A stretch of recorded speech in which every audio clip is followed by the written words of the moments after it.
I think we need to focus on our shared aspirations. We have become really practiced and quite good at talking about what we're against. But one of the things that I find in engaging with the beauty of America is that we really want to know what we're for.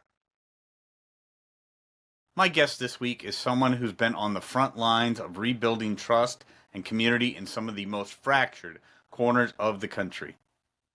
Rich Harwood is the president and founder of the Harwood Institute for Public Innovation, and for over 35 years he's helped bring people together to tackle real problems from small towns to major institutions.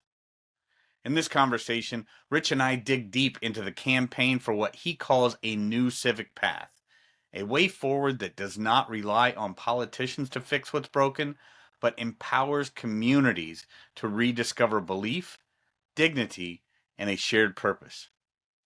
We talk about what it means to move from a mindset of division to one of building together, and why empathy and human connection, not bureaucracy, hold the key to lasting change. If you're hungry for hope, agency, and a sense of direction in this chaotic time, you're going to want to hear what Rich has to say. Let's get into it with my good friend, Rich Harwood. Here we go. People are hunkering for a different kind of message from a different kind of messenger.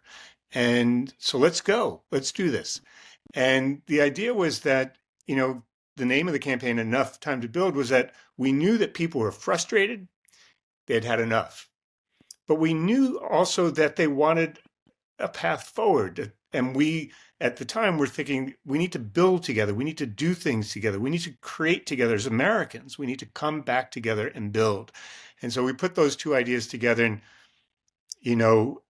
it's interesting. I think during the presidential race, we were the only national campaign to be invited to places as different and as diverse as, for instance, I was invited to go to Matt Gaetz's congressional district in the Panhandle of Florida. I was invited to go to Lauren Boebert's congressional district in Colorado. I spoke in Jim Jordan's congressional district, the co-founder of the Freedom Caucus, all deeply red areas.